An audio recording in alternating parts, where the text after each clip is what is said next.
should be signal. Blog Talk Radio.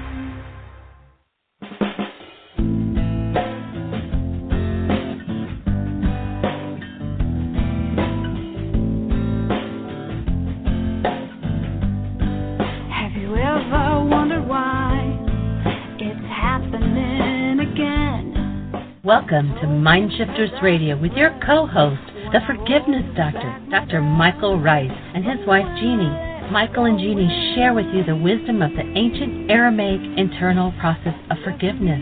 They offer tools and support 5 days a week. They will support you in building a solid foundation within yourself to live in pure love. In Aramaic, Rachma. Michael is the author of So Why Is This Happening to Me Again? For more information on Michael and Jeanie, please visit www.whyagain.com. And now your co-host, the Forgiveness Doctor, Dr. Michael and Jeanie Ryce. To the brightness within you and the truth that is rooted within me. Hi, and welcome to MindShifters Radio with the Forgiveness Doctor, Dr. Michael Ryce. Our call-in number is 646-200-4169. Press 1, and that puts you in queue to talk to Michael. Give us just a few minutes. We are way out in the country in Jonesville, Virginia, and the signal is running a little slow, so I don't have the switchboard totally up yet, and I don't have the chat room up yet. So just give us just a couple minutes, and we should be on the air full and live. And here's Michael. Thanks, sweetie. Welcome, everybody, to the show. We're delighted to be with you. And as we head into Independence Day, and we want to create a true Independence Day, and the real independence has to do with freedom and liberty from hostility and fear. And we are here to create true independence and to eradicate the cause of war. We, in each show, invite everyone to be part of the team that changed the world and honor Memorial Day and Veterans Day and those who have been forced to engage in the insanity of war by cleaning up the cause of war on planet Earth. It's interesting how the world plays this game of looking at the effect and scrambling around trying to change an effect while it ignores the cause. And it hardly matters what arena you're looking in. If you're looking at the drug war, everybody's fighting the effects of it. Nobody's looking at cause. If you look at disease, everybody's trying to research how we can get a pill that we can suppress these symptoms, and nobody wants to look at cause. You look at war, well, all we have to do is kill the bad guys. And, of course, in killing the bad guys, we become killers, and somebody, of course, is going to want to take the stick and hit us back. And so we're here to finish that game. We're here to invite you and everybody who listens to the show, and invite you to invite others to be willing to move to the level of responsibility where we deal with the cause of war, which is inside of ourselves. And instead of having somebody else to blame for what's going on inside of us, let's start to apply the technology of forgiveness. 2,000 years ago, a man named Yeshua said, "You must forgive from your heart the wrongs of your brother." And that was made to sound like some kind of a bleeding heart statement, but it really isn't that at all. We were not able to translate that word heart from the ancient Aramaic up until just a few decades ago in the West. For almost 2,000 years, we've lived in ignorance of what was being said. And that word heart is our own unconscious, our own dissociated states. And what he was saying is you have to go into your own dissociated mind and remove that which you are blaming your brother for. You know, if you've ever said to somebody, "You really made me angry, you really made me sad, you really have a problem," the question I love to ask at that point is, notice that they, while you think they have a problem, aren't the one with the pain, you are. Maybe you're hiding the problem from yourself. Maybe you're playing a game every time you're in frustration and rage and fear of having something going on inside of you that your mind tricks you into thinking is outside of you. The ancient Aramaic technology of forgiveness collapses that fantasy and gives us a chance to move into responsibility.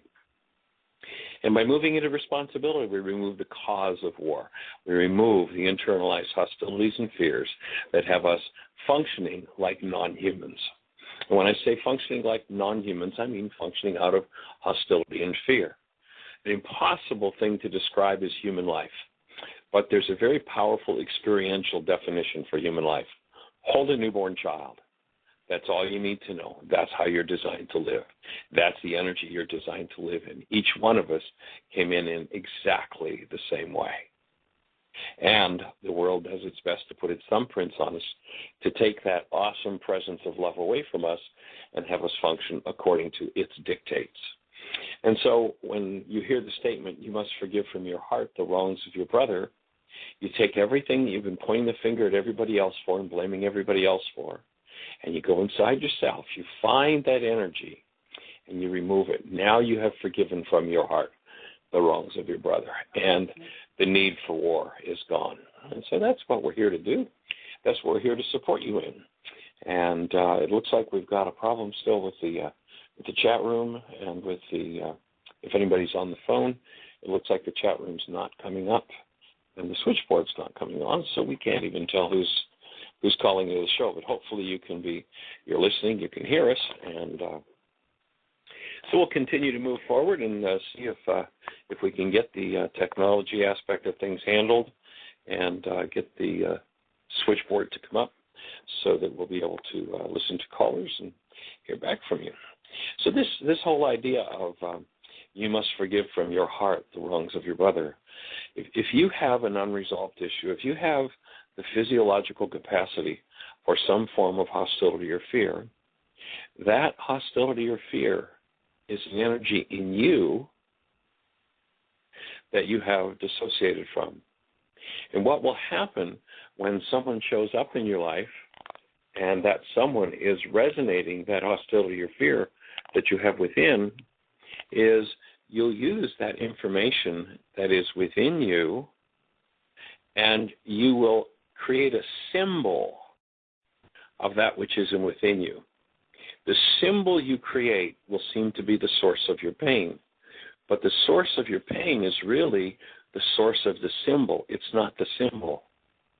So when I don't want to own and I don't want to be responsible for what's going on inside of me, my brain generates a picture of a body, you, and of course you're the one with the problem. And so my mind uses that symbol, a body, of an unresolved, dissociated state within myself. And if I remove from my heart that which I've created, that symbol, a body that I call you, then that dynamic begins to change. And your own body is a symbol of everything that's unresolved with your power person. And you recognize that when you think of yourself as a body, if we go back to it, it's interesting how long it can take for so-called scientists to catch up with good science. Einstein, decades ago, told us there was no such thing as matter, that we don't live in a material world. It's not a physical world. It appears as matter, but it's really energy organized into a form. And so if you have unresolved issues with your power person, what's your power person? Your power person is a person who had moral power over your life than you did at some point. And if you are unable to resolve those power person issues, then your own body will become a symbol of those power person issues. And so you look at yourself and the messages that your power person gave you. If your power person gave you the message that you're ugly, that you're incompetent, you're incapable, you look in the mirror and there's ugly, incapable, incompetent. So those things are symbols of those messages from the power person projected into your own image of your own body. There's an interesting scene in the movie What the Bleep Do We Know, where this young girl is in upset and rage, and she goes over to the mirror and she starts hitting herself because her own body is a symbol of the things inside of herself that she has not resolved. And that film does an awesome job of showing us how our thoughts literally become molecules, literally become neuropeptides that circulate around in the structure and become actual chemicals on the level where you think of chemistry, become actual chemicals in the cell. And once you recognize that, if you look in a mirror or you think of self and you think of some form of hostility and fear toward yourself, some form of inadequacy, some form of incapable, unlovable, uncaring, whatever the un is, they're the dynamics that came from interaction with your power person, and they are symbolized in your own body. And when you remove from your heart the wrongs of yourself, that is the messages you got from your power person, clean them up, all of a sudden everything changes. So we're here to share with you the tools of forgiveness. That is the tool with which you do that. Nobody on the planet has ever told us that forgiveness is a tool for removing content from your mind, from your body, from your emotions. If your power person gave you messages that were unlike love, that were not true about you, then what you need is forgiveness. No, not letting yourself off the hook because you think those things about yourself, but literally going inside of yourself and removing those energies, those messages that were given that never belonged in a human system. So the technology of forgiveness is how you hit the delete key on those things. And so if you go to our website, if you're not familiar with the conversation, and we're now in the middle of two websites. Of course, whyagain.com is fully functional, whyagain.com. And on the right-hand side, you'll see a link that says Download Worksheets, and that link will take you right to 7 links. Actually, there are dozens of links there, but the first 7 links will give you the whole forgiveness story. So there are 5 different radio shows. You can download the worksheet. That's the second link. First link is the new chapter 24 from my book, Why Is This Happening to Me Again? Second link is the worksheet. The next 5 links are radio shows that give you a full, complete, custom set of instructions for doing the worksheet in several different circumstances. There were worksheets that had come from totally different directions, and so there's a full set of instructions. You got 5 hours to work with the worksheet, so no excuses for I don't understand it. There's lots of custom instruction, and once you've listened to those, if you then have questions, something doesn't make sense, then pick up the phone, 646-200-4169. Call us, and we'll be glad to support you with understanding that. And Jeanie tells us that we have 2 callers, and so where's our first area code from, sweetie? 519. Area code 519, you're on the air. 519, I think that's up in Canada, isn't it? Yeah, that's great that you know your area codes. Just What's that, London? That's up London area, isn't it? Somewhere around London, Woodstock? That's right, just around Guelph. Guelph, okay. Yeah. Well, that's my old stomping grounds. Oh, so that's how come you know. I'm a Canuck. I was born and raised in Hamilton. Oh, that's wild. And about 35 years ago, I found out there was a place they had no winter, so I moved south. Oh, you were the smart ones. Not just a snowbird. You stayed. I stayed. No, that was it. The first Christmas, my mom had a place in South Florida. I went down there, and Christmas Eve, we got on bicycles and went to the pool and went for a swim. It's like, I could do this. I like this. I'm still under the magic of Christmas with the white snow. Well, it was a little strange for a while, and then there just came a point where I gave it up. So anyway, what's your name? You're calling from Guelph. Welcome. Yes, I am. My name's Karen. Karen, welcome to the show. How can we support you? I love your topic today about forgiveness. I've done a lot of major changes in my life, and in the last year I had to walk away from 2 very important relationships in my life. One was just a relationship through family, marriage, and but was a boss and a very powerful woman in my world. And the other one was my soulmate sister. Both very strong ladies, both give huge gifts, but both very controlling. And both probably my greatest teachers in life. I had to learn to speak up, set a boundary. However, I let it go way too long, and instead of doing it with courage, I reacted out of frustration and hurt and fear. And so there's no communication. To my sister, I'm dead, and to the other relationship, there's just been no communication because I had to call her on her abusive behavior towards my children too.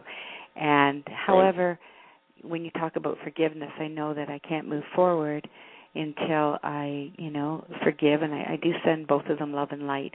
But I do find that it brings up mixed emotions. I think I've dealt with it. I think I'm sending them love and light, and I'll read something and it will trigger something. And the fact that I'm not moving forward in my life is a sign to me that maybe I haven't, or, maybe I really don't know how to do that effectively. I'm not interested in the one relationship. I send her love and light, but I'm not interested in having a relationship.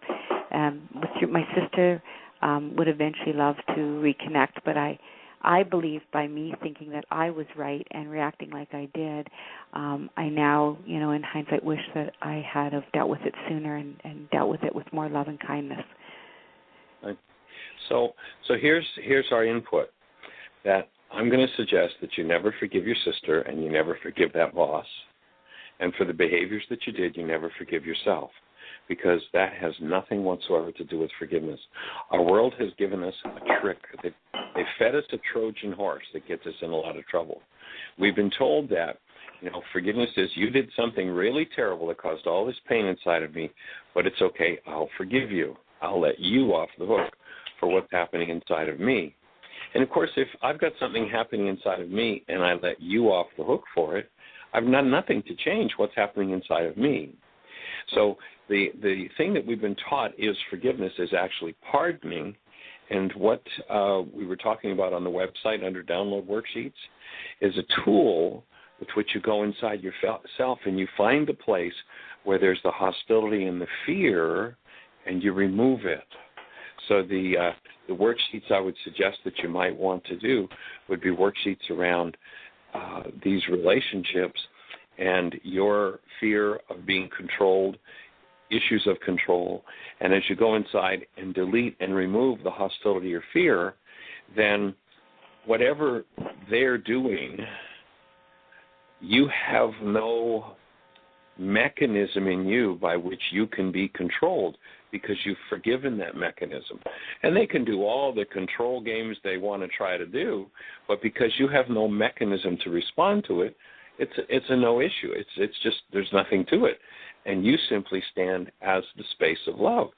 And as they're clenching and, grinding their teeth trying to control, and you have no mechanism to play that game, it's like you've let go of your end of the rope, then what you'll do is you'll stand as this awesome active space of love, your newbornness, and bring that love forward, and with compassion be able to say, this looks like a really strong effort to control, which means that there's maybe some fear, and I would love to support you if that's what's true. If there's fear and you feel like you need to control, I would love to support you healing that fear so that you can be at liberty from this fear, and this game of trying to control will disappear. And what happens is you open a whole other space in relationship, and or there's no pain in you which causes you to do behaviors that you later regret, because you've gone inside yourself and collapsed and removed the pain. And so that's what the forgiveness worksheet is about. It's on that section on our website, whyagain.com. On the right-hand side, the link says download worksheets, and that's what you'll find there. And that's whyagain.com? WHYagain.com, yeah. Oh, and the site name is actually going to change fairly shortly, and it is up and running right now, but it's not fully functional. But we're changing over to whyagain.org.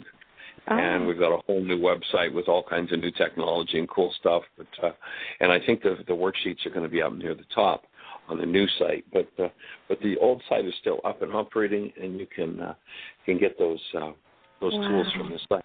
What and a it will huge show blessing! Yeah, it'll show. Oh, it's sorry.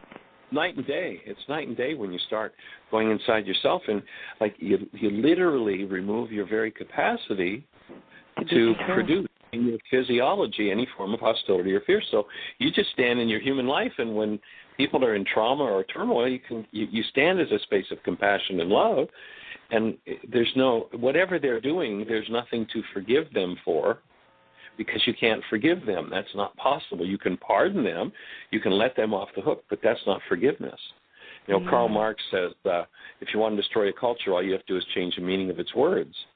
Why would that be? Well, if you've got a tool of forgiveness which shows people how to go inside themselves and remove their pain, their hostility, their rage, their grief, their hate, their fear, and you change the name of that, and you call you change the definition of forgiveness to, well, you may have some hate and rage, but it's all their fault, so just let them off the hook, then you remove the tool of forgiveness. What we're looking to do is restore the technology and the tools of forgiveness. How do you go inside yourself and remove your pain? Oh, that's so beautiful. That resonates so highly, too. I love it. Thank you so much. Thanks for taking my call. How did you find the show?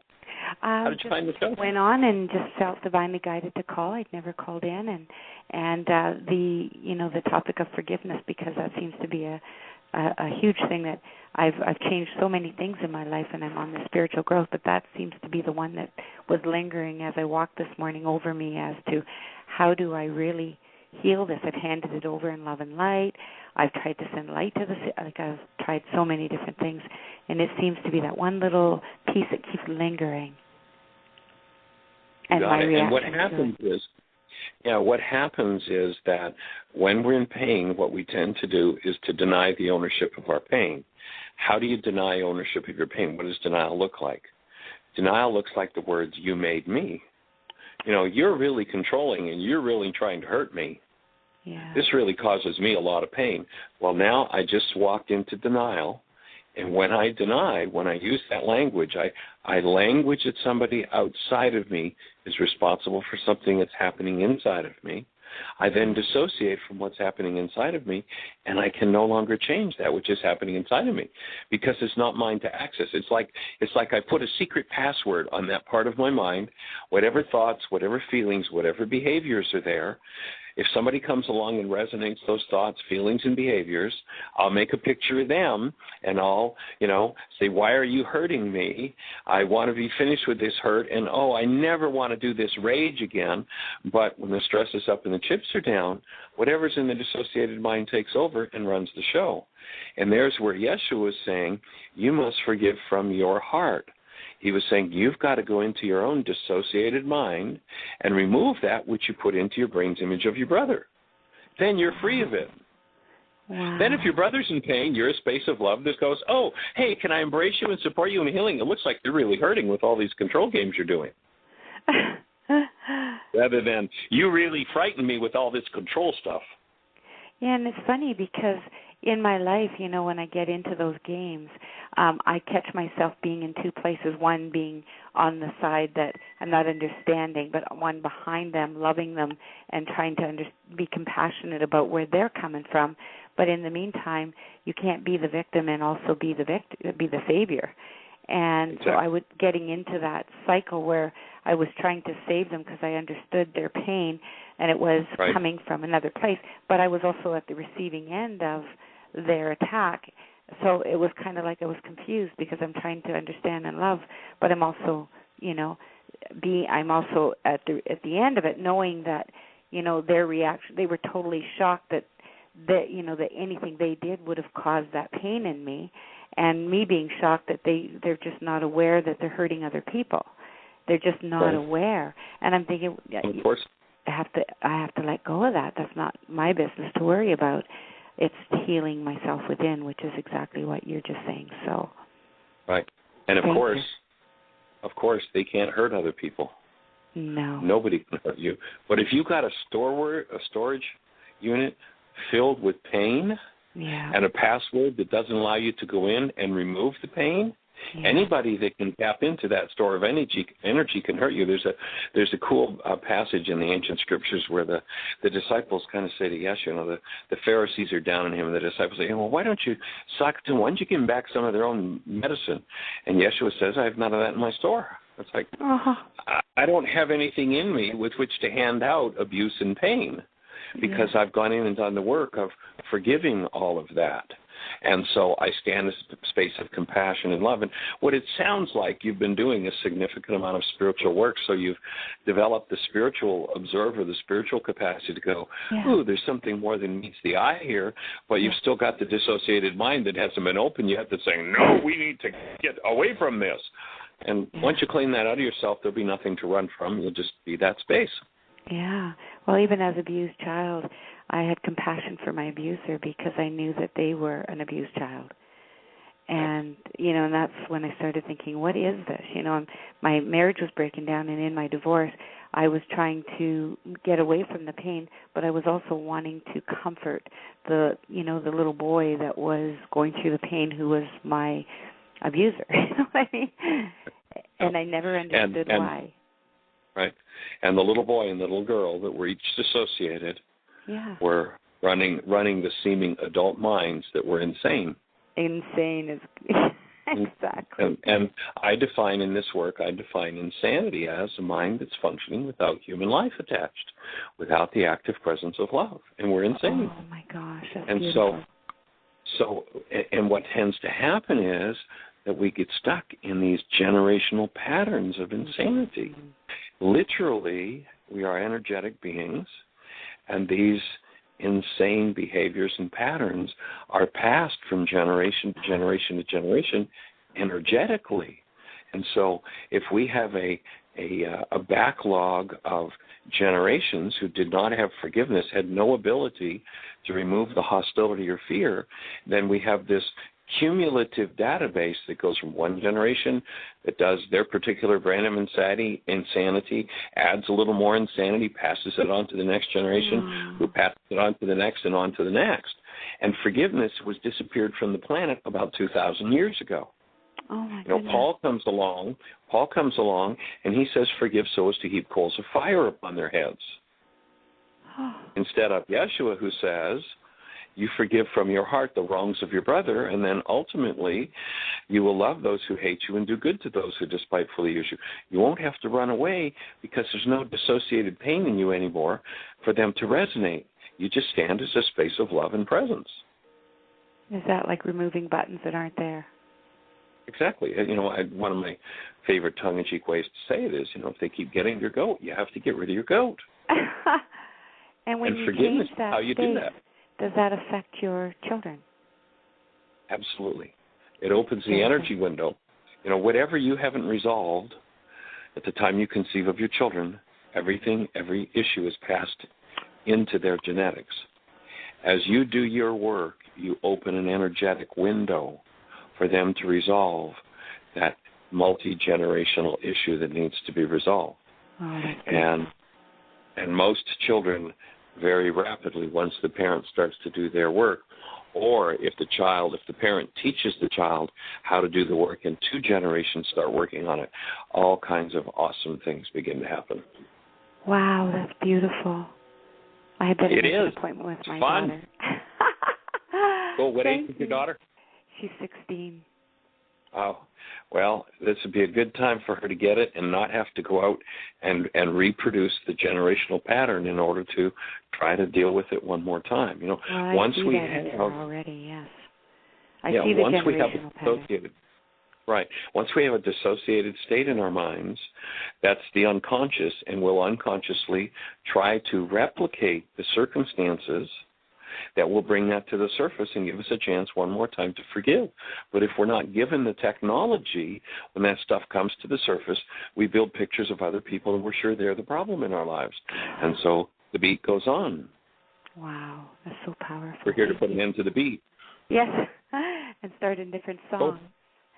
Thank you. Awesome. Thank you for that beautiful insight.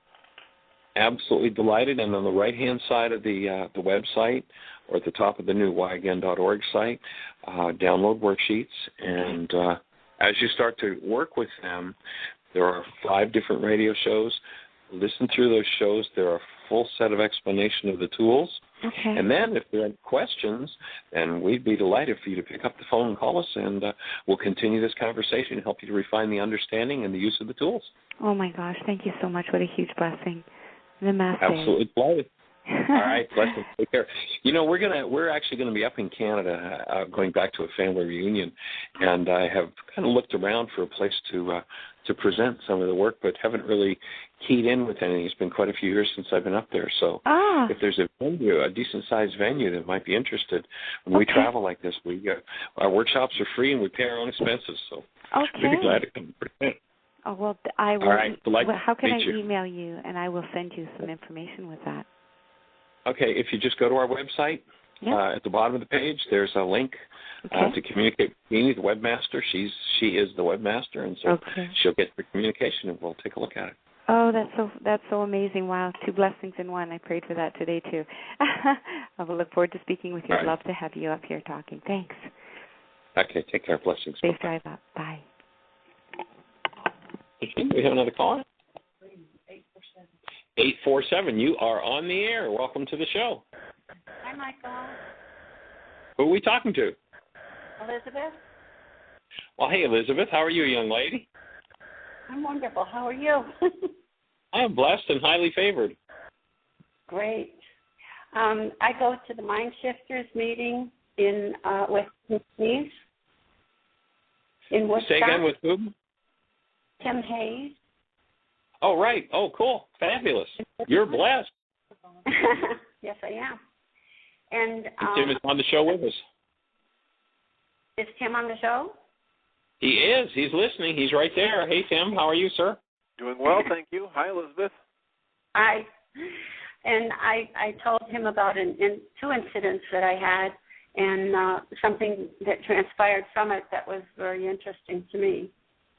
In the early 1990s, there was an infant boy that was adopted. He was called Baby Richard, and due to legal technicalities, his natural parents regained custody when he was about 3. All this played out on local television, and I was watching that intently, and I just was in disbelief. And when they finally turned him over to his parents, I sat in front of the television and watched it and just cried and cried and cried, and I didn't know why. Then the second thing that happened was a few years later, I invited my aunts and uncles to my son's wedding, and as we shared and laughed in the evening, my aunt began sharing that she was so concerned for me when I went to live with my parents. Not understanding, I asked her what she was talking about, and this is the story she told me. I was born in my grandparents' 16-room farmhouse, and 5 days later, my aunt delivered a baby boy. Then my mother took off and moved to live with my father over 1 hour away, and I was left to be raised by my grandparents, aunts, uncles, and family. About 3 years later, my parents got a farm about 5 miles from my grandparents.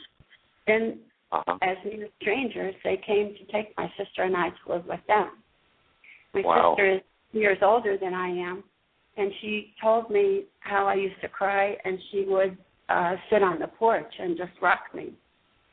Wow. Actually, it was years later, after my aunt told me this information, that I connected the 2 incidents.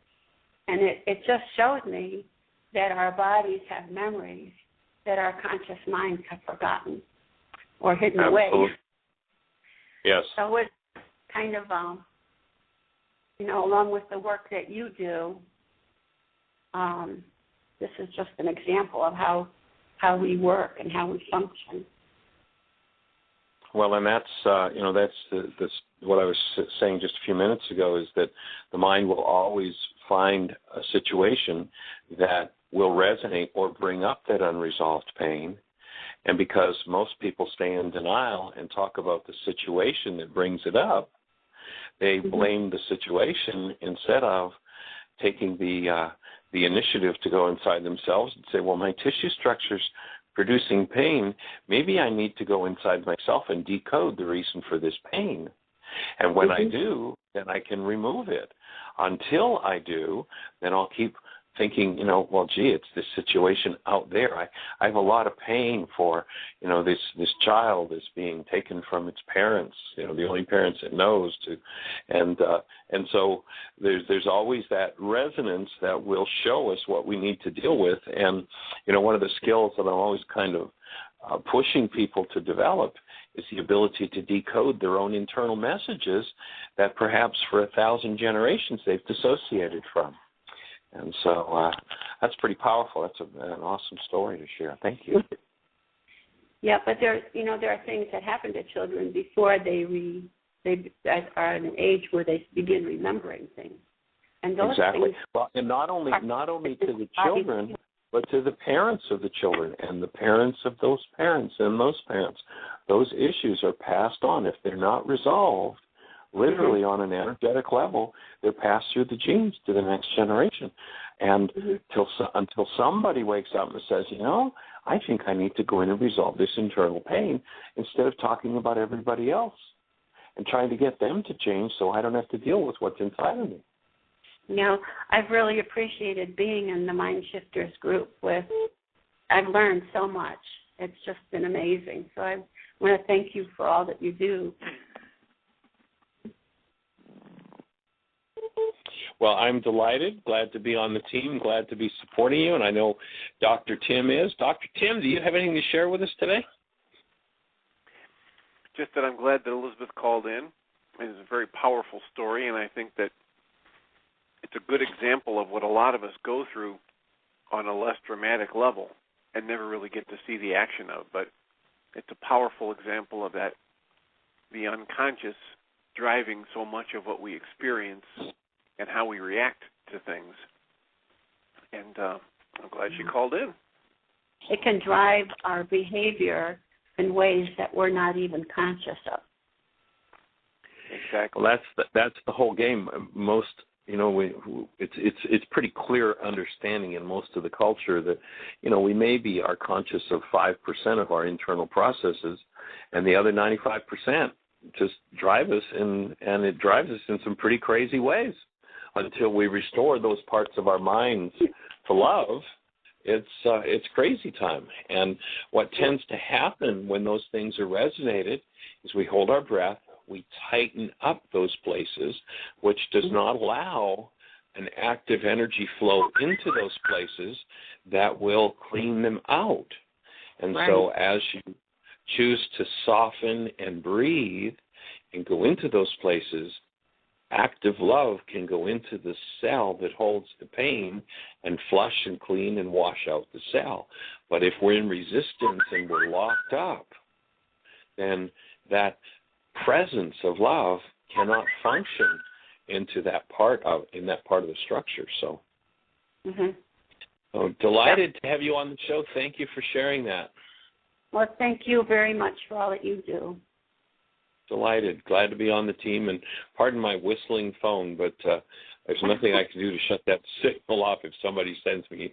I don't even know what it is that causes it, but anyway, a little whistle in the background. Or hurt anybody, I guess. Fabulous. Well, is there anything else to share with us, Elizabeth, or anything we can support you? Any questions we can answer for you? No, tomorrow night I'll be at MindShifters again, so I'm always excited to see what new information is available for us. Fabulous. And this is a good space to share. Dr. Tim especially is always pressing people, start a support group. Get a group of people together and work with them with the tools, and you will see such awesome changes. And so it's fabulous to hear that yourself as a participant in that is that it's producing the kinds of benefits that it is, and that's exactly what the MindShifter support groups are about. And folks, if you're in a city, you're listening to this show, and you're in a city or a country where you don't have a support group, then be the person that starts one. You don't have to know all about these tools in order to use them. Most support groups start off working with videos of the workshops and do worksheets together, and just some awesome things develop. I don't know if Patricia might be with us today, but I talked to her the other day. She had tried to get into the show last week and didn't quite make it because we had some other callers, but she shared with me that she did her first support group on her own. When the first couple that she did in Fort Lauderdale, she had a support person, and then that support person kind of disappeared, and she was on her own and was kind of, a little bit in trepidation about, am I going to be able to do this? And she said the guidance just came through, and exactly what the people that were in the support group needed to hear was there. And so it's awesome. It's awesome. So if you don't have a support group wherever you are, start one. There's lots of information on the website under this section on support groups. It'll tell you all about how to get a support group started and what kind of things to expect and what kind of protocol to follow. So delighted. Well, thanks for your call. I'll hold you to the blessing. Thank you. And okay, take care. Bye-bye. So, Dr. Tim, welcome. Do you have anything else to share with us today? Or we move on to the next call? I suppose the comment for today would be about how, kind of extending from what we were talking about on Friday, people being our mirrors. And I had a very powerful session with someone who came to realize that one of the people they were avoiding was holding up a very intense mirror to them in a way that was hidden until our discussion. And so if you have somebody in your life that you just, every time they talk, it's like fingernails on a chalkboard, our invitation is to pick up the tool, the forgiveness tool, and dismantle whatever is within you that is creating that sensation of resistance or irritation. And clean the chalkboard. Eh? I'm sorry, I couldn't hear you. I say clean the chalkboard. Yeah, get rid of the chalkboard or the fingernails, so that so you can be in that person's presence, and you might still, choose not to be around that kind of behavior, but you won't have the horrible internal experience. You'll have the experience of compassion for them, even as you're leaving, rather than all of the upset. Exactly, and if you choose to leave, and there's still any leftover pain, rage, grief, sadness, fear, make sure you keep working to remove that, to do your work and clean that out. Elsewise, that will set up an energetic call, and will pull someone else into your life to play it out with you. So, if you do choose to walk away from a relationship because people live in a way that you just choose not to live, of course you have every right to do that. But make sure that if there's any turmoil left, you clean up the turmoil, or that literally that turmoil hidden inside will tend to pull somebody else in to do it to us again. Actually, there's a book about that, I think. It's called Why Is This Happening? Why Are They Doing This to Me Again? Something like that. Anyway. And the other thought was the different level of work that we do when we're pulling out a worksheet when we're not in crisis. If we're doing worksheets on a regular basis, and it's just about things that we know we have been upset about in the past, or we think we might be upset about in the future, and we're not in the middle of the crisis, you get a whole different level of work done.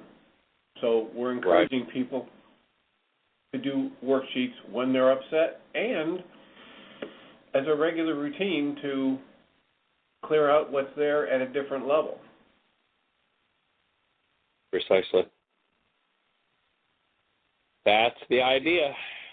Well, let's see. I think Jeannie's got another caller for us. Area code 352. Area code 352. You are on the air. Welcome to the show. Is this somebody from Ocala, Florida, who's currently located at Heartland in Theodosia, Missouri? Yes, it is. Hey there, young lady. How are you? I'm doing well.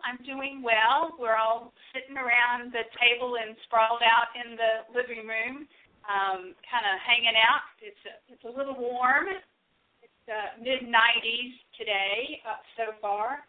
I'm working. This is Mary, and I'm working on this the goal sheet and framing my goals. And I in the Laws of Living, it talks about that all guilt in the mind is sustained by unachieved goals. And I'd like to hear you talk a little bit about the difference between unachieved goals and unsuccessful goals. I'm not sure I really have clarity about when do I just go, okay, this is a plan and I can put that on this pile, and this one is an unachieved one, and this is an unsuccessful one. Could you share a little bit more about that for me? Well, I'm not sure exactly what your question is about the difference between an unachieved and an unsuccessful goal, except that, if I set a goal and I don't put any effort into achieving it, then I'm unsuccessful at completing that. But if I put effort into it and it's not finished, then it's a goal that I've failed at achieving. But in the last analysis, it all has the same impact on the mind. As long as you hold a goal in the mind, that goal creates a stress. And the functioning purpose of the mind is to show you a behavior with which you can reduce your stress. In other words, achieve the goal.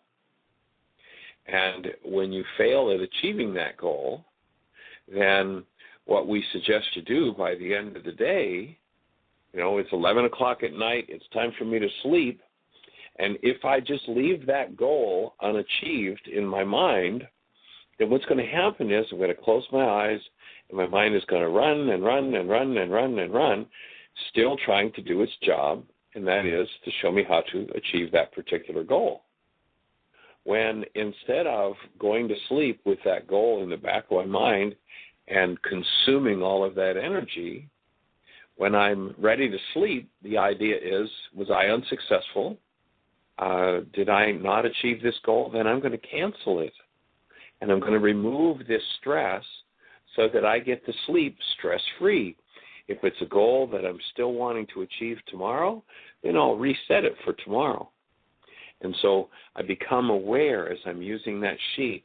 I build the brain cells for the difference between framing and setting goals, creating a stress, and I become aware when I'm under stress from a goal that's unconscious, because we have thousands of goals in our minds from our whole lifetimes, because the only way you can get rid of the stress from a goal is by either canceling it or achieving it. So if I set a goal as a 4-year-old, that 4-year-old's goal can still be running my behavior. And someone will turn to me and say, right now you're talking like a 4-year-old. Well, there's a reason, because the goal that I'm trying to achieve was something that I set when I was 4.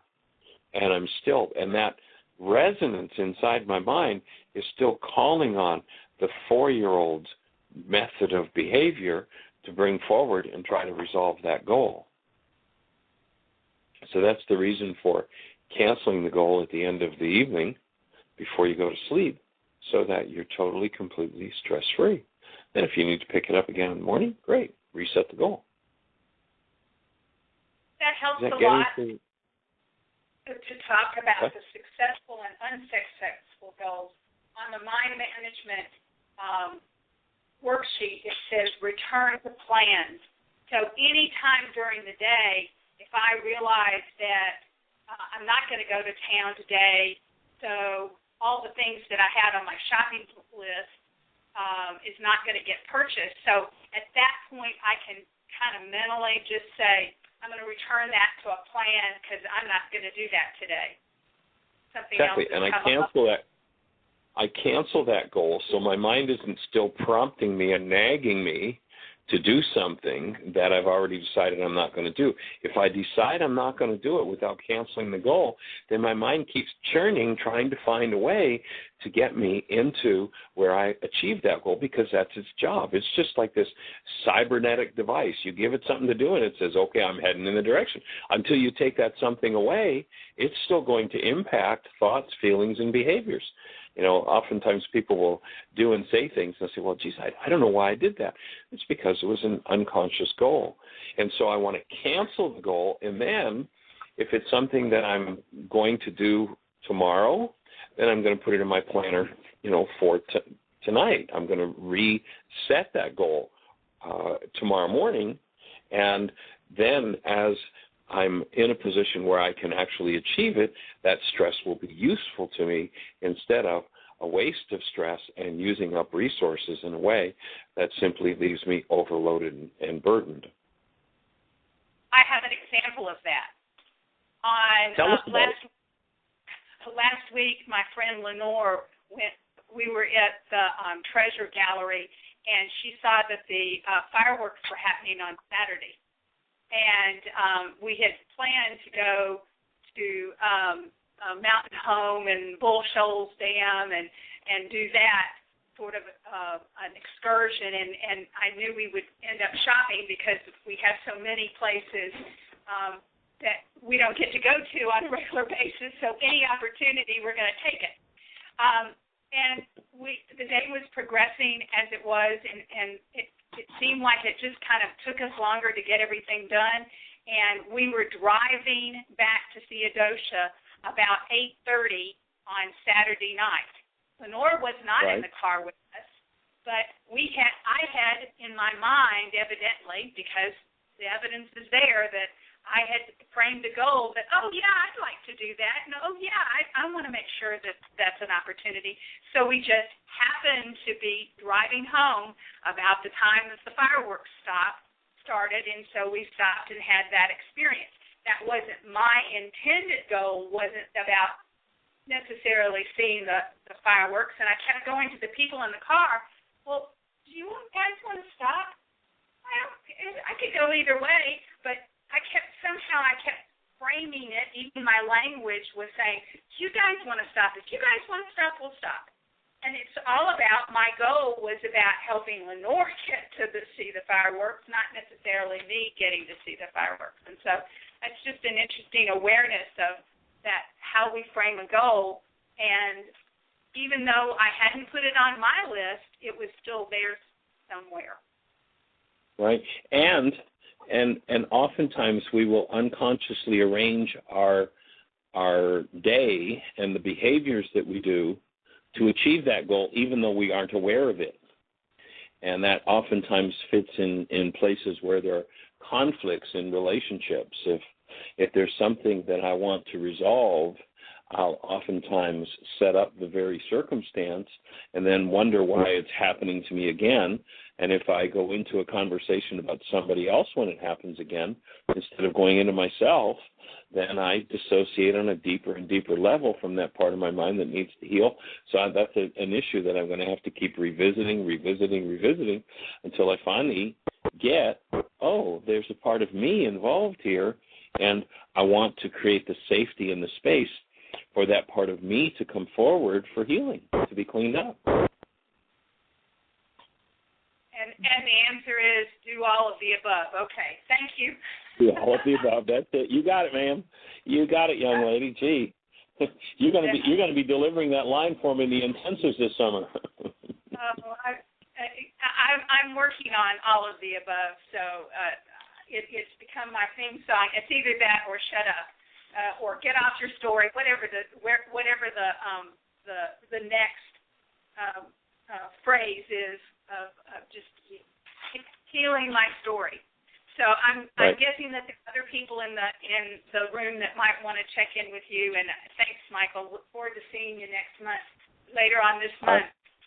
Later on this month. Yes, we're into July already. Awesome. Yeah. All right. Before we go to the next caller, Nene's in the chat room, and she's just wanted to let everybody know that this Saturday, July the 7th, that she's going to do a MindShifters and Still Point Breathing workshop.